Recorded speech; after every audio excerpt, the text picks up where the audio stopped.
Bueno, tiene la palabra. Un instante. Pueden decir lo que quieran, pero entre el contrato de asociación y el de concesión, la pérdida para el país es inmensa y no se modifica por ese par de porcentajes que se acaban de mencionar aquí. Yo no voy a entrar en el detalle de eso, pero además es que esto, no es que lo diga yo, es que esto es sabido, ¿cierto? Sí, o sea, que además el riesgo en ese negocio era igual a prácticamente nada. Entonces el doctor Zamora dice, no, es que ese fue un concurso, no sé qué, donde todos participan en pie de igualdad. Es que ese es parte del problema.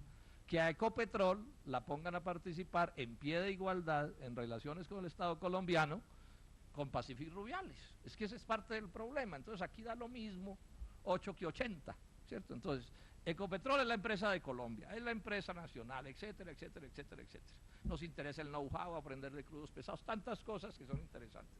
Y eso no se tiene en cuenta porque la ANH la prefiguró el Fondo Monetario Internacional, eso hay que decirlo con franqueza. No es el interés nacional el que dice cómo se organiza esa empresa, sino es el interés extranjero. Y entonces en Colombia descubrieron que es una genialidad que los extranjeros y los colombianos seamos la misma cosa en todos, absolutamente todos los casos. Eso, a mi juicio, es inaceptable, creo yo. Y para saber que es inaceptable basta ver cómo va el país. Y lo otro esto, ministro Rodado. Le enfatizo, le repito lo que dije. Las normas en Colombia empujan a situaciones como las vividas en estos días en Puerto Gaitán y en Rubiales. Las leyes, las normas, los decretos, las resoluciones, todo está montado para que el trabajador colombiano sea una especie de siervo del patrón. Ustedes lo saben, lo sabe el doctor Gutiérrez de Ecopetrol. Aun cuando no violaran ni una norma, las normas están montadas para que el trabajador sea una especie de siervo del patrón. Pero además las normas están montadas para que el fraude del patrón sea facilísimo.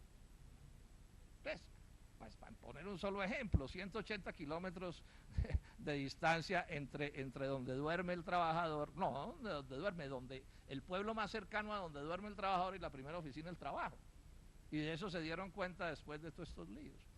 Entonces, si usted, ministro, que fue lo que finalmente dijo aquí, dijo, nadie habló aquí de cambiar las normas, o sí, ni el ministro, ni la viceministra, ni nadie. Pero sí el ministro dice, eso sí, el que se salga de las normas y aplique vías de hecho, ¿y vías de hecho qué es? Unos trabajadores que se paran en una carretera, esas son las vías de hecho. Yo no estoy hablando aquí de secuestros ni de cosas de ese corte, sino cosas que son normales en las prácticas laborales, incluidos los españoles, los indignados. Si se paran en las calles, en las carreteras y en las plazas, etcétera. Y si cuando los trabajadores hacen eso, les echan encima la tropa, el estrellón es inevitable. Eso fue lo que pasó en Puerto Gaitán. Los trabajadores piden y piden y piden a esa transnacional española, todo se les niega. Entonces, desesperados los trabajadores dicen, bueno, entonces no trabajamos. Es una cosa mínima, o sea, no me gusta el negocio, no trabajo.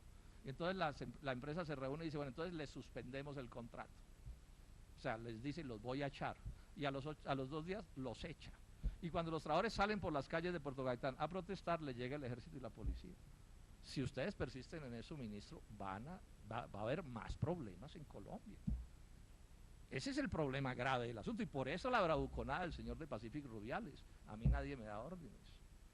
Yo hubiera querido que el minigobierno hubiera dicho hoy, vamos a hacer un cambio profundo en las normas laborales para que en Colombia sea por lo menos igual de fácil construir un sindicato que una banda de secuestradores. Sería lo mínimo en la lógica democrática, porque es más fácil organizar la banda de los secuestradores que el sindicato. ¿Sí? Yo creo que hay más bandas de secuestradores en Colombia que sindicatos, pero eso es lo que el gobierno no dice. Pero usted sí es perentorio en decir, ministro, y me excusa que insista, 0 vías de hecho. ¿Se está refiriendo a las de quién? A las de los trabajadores.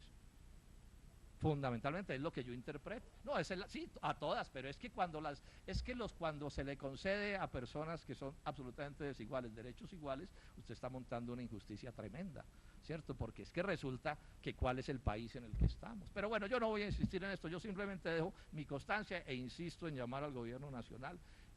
Hagan lo que se debe hacer para que en Colombia pueda haber unas relaciones civilizadas que hoy no se facilitan que las cosas puedan darse así. Gracias, señor presidente.